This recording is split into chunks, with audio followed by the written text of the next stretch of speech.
Londres, 12 millions d'habitants, destination touristique très populaire, des gens qui se déplacent pour aller au travail, en cours, pour leurs loisirs, pour visiter la ville. Comment fonctionne le plus vieux réseau de métro du monde et quelles sont ses particularités? Comment un touriste doit-il faire pour se repérer dans cette jungle urbaine? C'est à ces questions que je tenterai de répondre dans ce premier épisode d'Au-delà des frontières. C'est parti.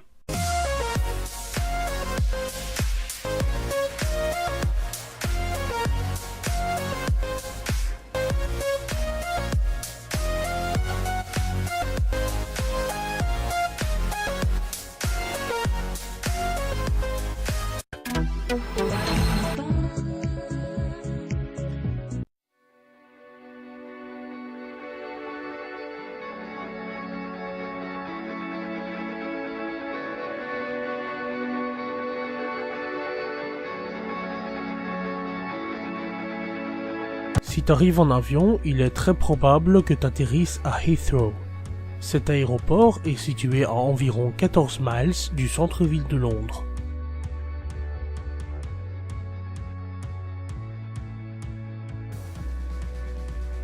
Plusieurs modes de transport en commun relient la ville à l'aéroport, mais le plus fréquent reste la ligne de métro Piccadilly, qui te permet de rejoindre le centre-ville de Londres en un peu moins d'une heure.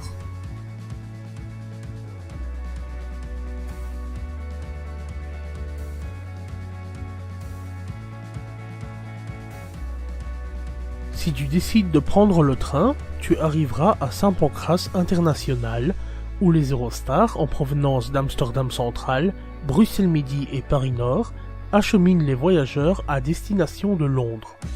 Cette gare londonienne est située au nord du centre-ville. Le train est la formule la plus rapide pour se rendre à Londres. L'Eurostar relie Londres à Amsterdam en 3h41, à Bruxelles en 2h10 et à Paris en 2h19.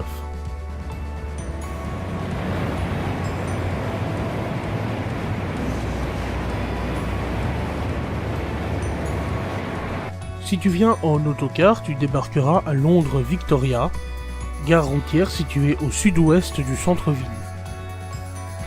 Il s'agit de la formule la moins rapide, mais aussi la moins chère. Au départ de la Belgique et de la France, les compagnies concurrentes Eurolines, Flixbus et Ouibus proposent chacune plusieurs départs par jour à destination de Londres. Les prix des billets varient en fonction de la date et de l'heure du départ, ainsi que de l'affluence dans l'autocar. Tu peux trouver un aller simple Bruxelles-Londres à partir de seulement 15 €, mais la veille des fêtes, ce prix peut rapidement augmenter jusqu'à 50 €, voire plus. Les autocars mettent environ 8 heures pour relier Bruxelles et Paris à Londres. En fonction de l'horaire, l'autocar va emprunter soit l'Eurotunnel, soit le ferry. Malheureusement, l'autocar peut rapidement prendre du retard, généralement causé par la densité du trafic ou par la durée des contrôles à la douane. Ok, c'est bien d'arriver, mais à moins que tu ne veuilles traverser Londres à pied, la première chose dont tu auras besoin, c'est d'un titre de transport. Le moyen le plus rapide de s'en procurer un, c'est de se rendre aux bornes de distribution automatique. Plusieurs titres de transport sont à ta disposition. Tu as le choix par exemple entre un aller simple, un passe-journée ou une Oyster Card. Si tu fais plusieurs trajets dans Londres, je te déconseille l'aller simple, car il s'agit de la formule la plus chère. L'Oyster Card est un titre de transport prépayé. Si tu choisis cette formule, tu paieras d'abord 5 livres le prix du plastique afin d'obtenir la carte, et tu pourras ensuite charger dessus le montant que tu souhaites. Lorsque tu valideras pour quitter une station, le prix du voyage sera prélevé sur la carte. Si tu éprouves des difficultés à utiliser les bornes, tu peux également te rendre à l'espace visiteur.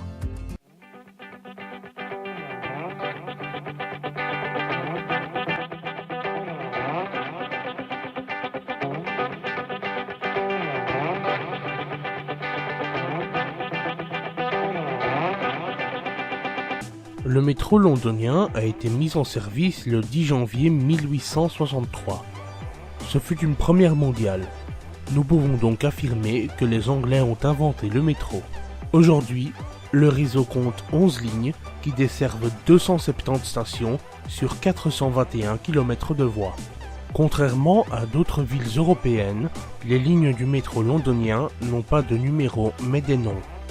Une couleur spécifique est également attribuée à chacune d'entre elles pour les distinguer sur les plans du réseau et la signalétique. On peut diviser ces lignes en deux catégories.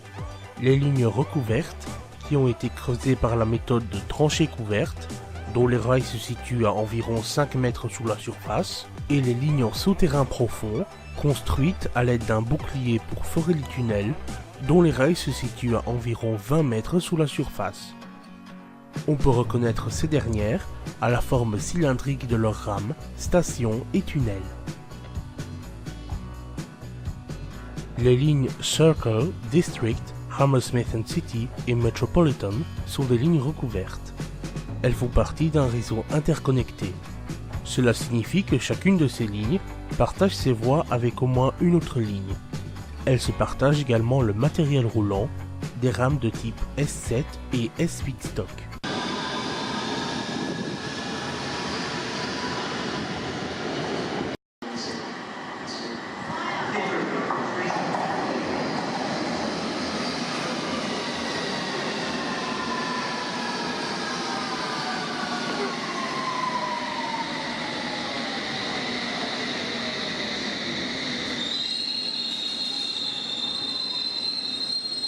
Tandis que les lignes Bakerloo, Central, Jubilee, Northern, Piccadilly, Victoria et Waterloo City sont quant à elles des lignes en souterrain profond. Chacune de ces lignes est autonome et possède ses propres voies, ainsi que son propre matériel roulant, qui est différent pour chaque ligne. Toutes les lignes du métro londonien émergent généralement à la surface en dehors du centre-ville.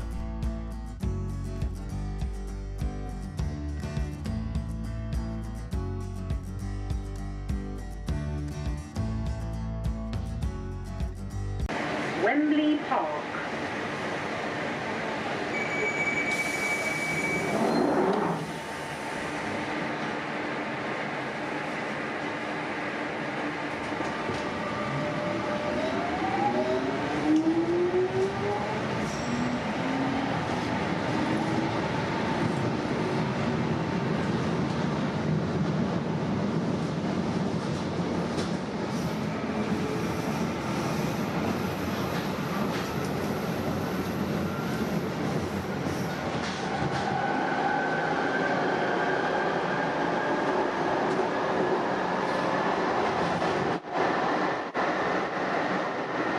Les stations de métro londoniennes sont facilement identifiables grâce au logo spécifique Underground se trouvant à chaque entrée.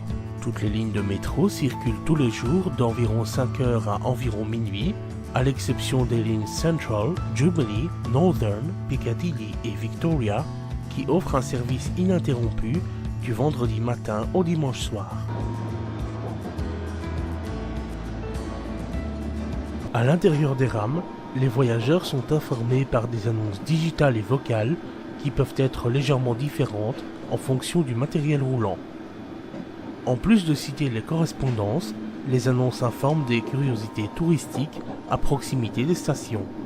Si nécessaire, des informations techniques et de sécurité sont également diffusées. Le nom de la ligne et la destination de la rame sont rappelés à chaque station. The next station is Hammersmith. Change for the Hammersmith and City and Piccadilly lines. Exit for bus services to Olympia, London. Mind the gap between the train and the platform. Fais bien attention à la destination de la rame, car certaines lignes se séparent en plusieurs branches et peuvent donc avoir plus d'un terminus dans le même sens. Pour plus de détails, tu peux consulter les plans du réseau ou les schémas de lignes à l'intérieur des rames. Mind the gap between the train and the platform. This is West Kensington. The rear two doors will not open here. Please use other doors. The next station is Earl's Court. This is a District Line train to Upminster. The next station is South Kensington. Change for the District and Piccadilly lines. Exit for the museums and Royal Albert Hall. Mind the gap between the train and the platform.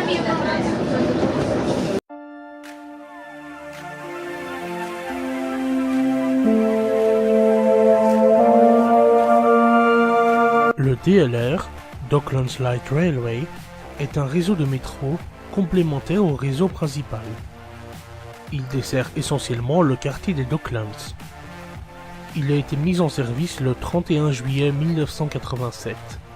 Il compte 4 lignes qui desservent 45 stations sur 38 km de voies essentiellement aériennes. Les rames du DLR sont automatiques, elles circulent donc sans conducteur.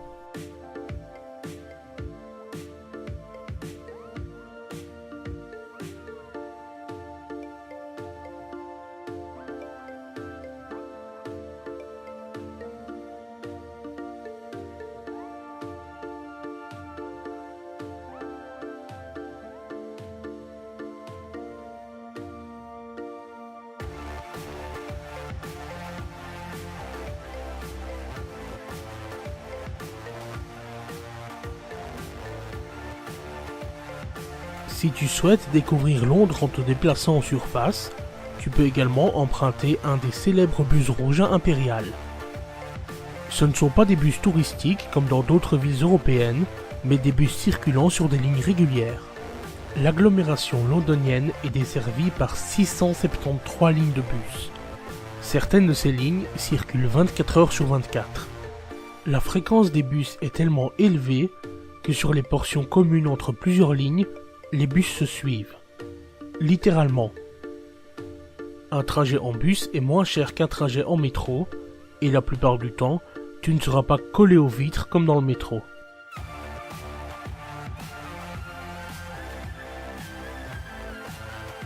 Ce n'est pas terminé. Il reste encore plusieurs modes de transport londoniens à découvrir. Mais mon séjour était trop court pour tous les parcourir. Il est probable que je retourne à Londres dans le courant de l'année 2019 pour tourner un second épisode. En attendant, il va de soi que d'autres épisodes belges et d'au-delà des frontières verront le jour. Merci d'avoir visionné cet épisode, j'espère que tu l'as apprécié. Et comme le diraient les Anglais, see you next time.